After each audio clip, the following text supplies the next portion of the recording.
మీరు 20,000 కోట్లు పెట్టలేదు.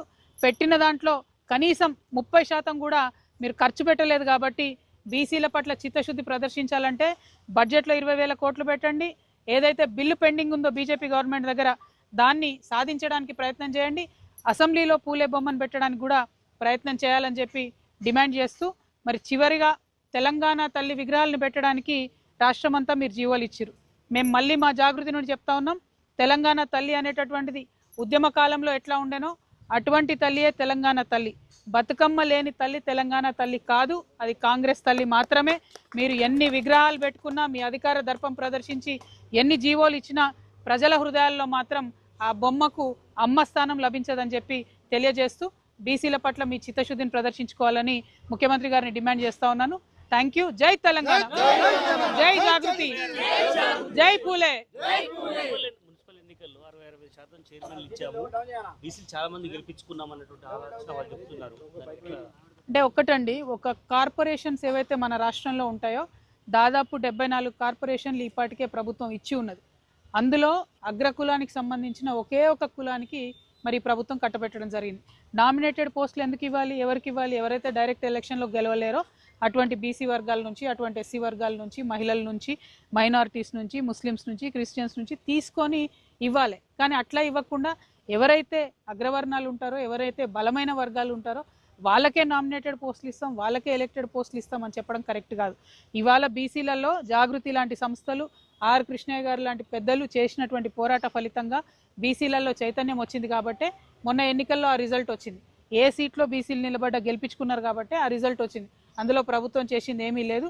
ప్రభుత్వం ఏదైతే పెడతామని చెప్పినటువంటి బిల్లు, ఏదైతే ఎలక్షన్ల కోసమే కాదు నేను మాట్లాడేది, ఖచ్చితంగా విద్యలో, ఉద్యోగాలలో కూడా పిల్లలకు ఉపయోగపడుతుంది. కాబట్టి ఆ ప్రయత్నం చేయాలని చెప్పి ప్రభుత్వాన్ని నేను డిమాండ్ చేస్తా ఉన్నాను. Thank you. Professor Jayashankar sir విగ్రహం కూడా లేదు ట్యాంక్ బండ్.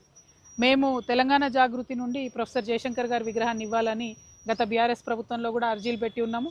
ఈ ప్రభుత్వానికి కూడా పూలే గారి జయంతి తర్వాత అర్జీ పెడతాం.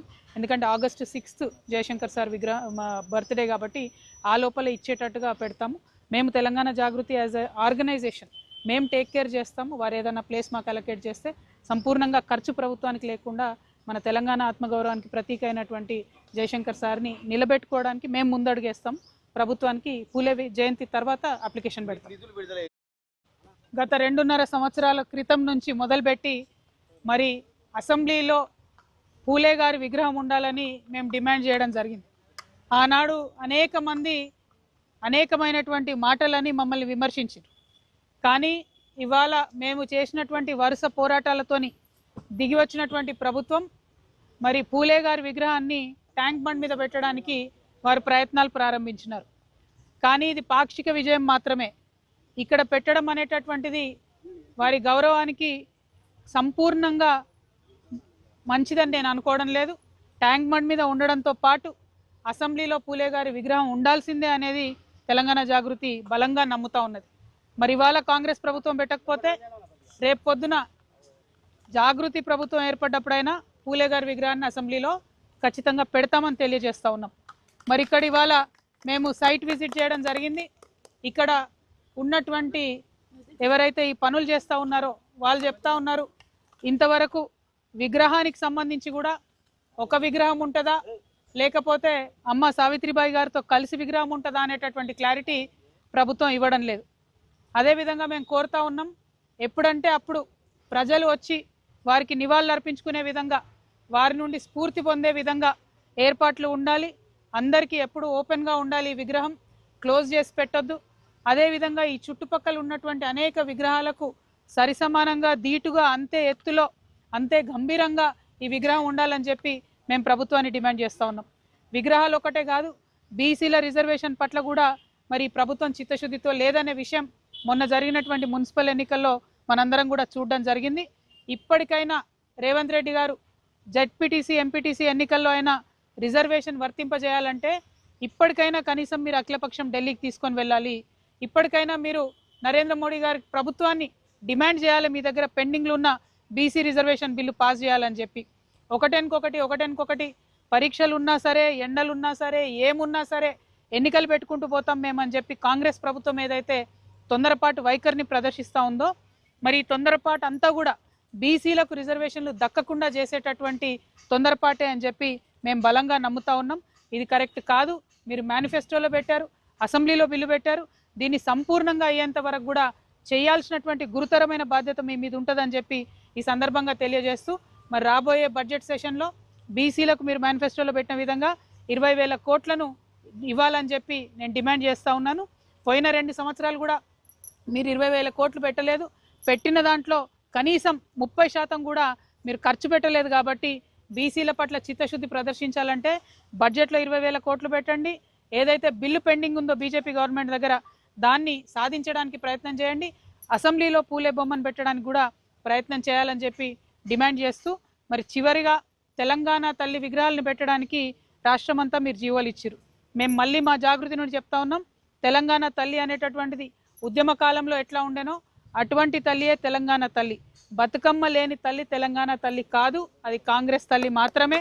మీరు ఎన్ని విగ్రహాలు పెట్టుకున్నా, మీ అధికార దర్పం ప్రదర్శించి ఎన్ని జీవోలు ఇచ్చినా ప్రజల హృదయాల్లో మాత్రం ఆ బొమ్మకు అమ్మ స్థానం లభించదని చెప్పి తెలియజేస్తూ, బీసీల పట్ల మీ చిత్తశుద్ధిని ప్రదర్శించుకోవాలని ముఖ్యమంత్రి గారిని డిమాండ్ చేస్తా ఉన్నాను. Thank you. జై తెలంగాణ, జై జాగృతి, జై పూలే. మున్సిపల్ ఎన్నికల్లో 60-60% చైర్మన్లు ఇచ్చాము, బీసీలు చాలా మంది గెలిపించుకున్నాం అన్నటువంటి ఆలోచన వాళ్ళు చెప్తున్నారు. అంటే ఒక్కటండి, ఒక కార్పొరేషన్స్ ఏవైతే మన రాష్ట్రంలో ఉంటాయో దాదాపు 74 కార్పొరేషన్లు ఇప్పటికే ప్రభుత్వం ఇచ్చి ఉన్నది. అందులో అగ్రకులానికి సంబంధించిన ఒకే ఒక కులానికి మరి ప్రభుత్వం కట్టబెట్టడం జరిగింది. నామినేటెడ్ పోస్టులు ఎందుకు ఇవ్వాలి, ఎవరికి ఇవ్వాలి? ఎవరైతే డైరెక్ట్ ఎలక్షన్లో గెలవలేరో అటువంటి బీసీ వర్గాల నుంచి, అటువంటి ఎస్సీ వర్గాల నుంచి, మహిళల నుంచి, మైనారిటీస్ నుంచి, ముస్లిమ్స్ నుంచి, క్రిస్టియన్స్ నుంచి తీసుకొని ఇవ్వాలి. కానీ అట్లా ఇవ్వకుండా ఎవరైతే అగ్రవర్ణాలు ఉంటారో, ఎవరైతే బలమైన వర్గాలు ఉంటారో వాళ్ళకే నామినేటెడ్ పోస్టులు ఇస్తాం, వాళ్ళకే ఎలక్టెడ్ పోస్టులు ఇస్తాం అని చెప్పడం కరెక్ట్ కాదు. ఇవాళ బీసీలలో జాగృతి లాంటి సంస్థలు, ఆర్ కృష్ణయ్య గారు లాంటి పెద్దలు చేసినటువంటి పోరాట ఫలితంగా బీసీలలో చైతన్యం వచ్చింది. కాబట్టే మొన్న ఎన్నికల్లో ఆ రిజల్ట్ వచ్చింది. ఏ సీట్లో బీసీలు నిలబడ్డ గెలిపించుకున్నారు కాబట్టి ఆ రిజల్ట్ వచ్చింది. అందులో ప్రభుత్వం చేసింది ఏమీ లేదు.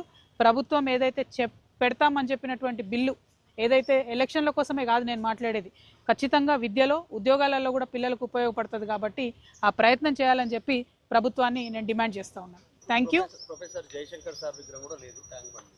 మేము తెలంగాణ జాగృతి నుండి ప్రొఫెసర్ జయశంకర్ గారి విగ్రహాన్ని ఇవ్వాలని గత బీఆర్ఎస్ ప్రభుత్వంలో కూడా అర్జీలు పెట్టి ఉన్నాము.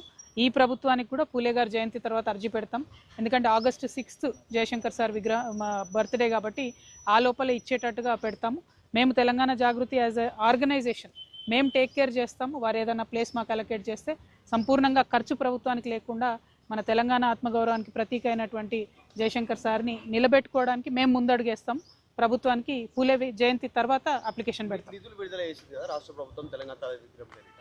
గతంలో బీఆర్ఎస్ ఒక స్టేట్మెంట్ చేసింది, సెక్రటరియట్ ఎదురుగా ఉన్నటువంటి రాజీవ్ గాంధీ విగ్రహాన్ని తీసేస్తాం, సెక్రటరియట్ లోపల ఉన్నటువంటి విగ్రహాన్ని కూడా తీసి తరలిస్తాం, ఒరిజినల్ తెలంగాణ తరలి. మరి ఇప్పుడు రాష్ట్ర వ్యాప్తంగా పెడతా ఉంటారు, నిధులు విడుదల చేస్తుంది. మీరు ఏంటి మీ స్టేట్మెంట్? నేనేమంటున్నా, ఇవాళ అధికారం ఉంది కాబట్టి ప్రతి చోట పెడతాం, ప్రతి కలెక్టరేట్లో పెడతాం అంటున్నారు కదా.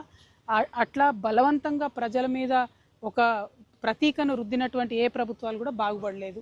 వినాశకాలే విపరీత బుద్ధి అంటారు. కాబట్టి ఆ ప్రయత్నం కాంగ్రెస్ ప్రభుత్వం చేస్తుందని నేను అనుకుంటున్నా. అట్లా చేయకుండా ప్రజలకు నచ్చినటువంటి విగ్రహాలను పెడితే ప్రజలు హర్షిస్తారు. అంటే మున్సిపల్ ఎన్నికల్లో గొడవలు జరిగాయి, కేతనపల్లిలో సుమన్ అరెస్టు, ఇట్లాంటి అంశాలు ఎట్లా చూస్తుంది పార్టీ? అంటే ప్రజలు హంగ్ తీర్పు ఇచ్చారండి. ప్రజలు సంపూర్ణంగా ప్రజల విశ్వాసాన్ని ఏ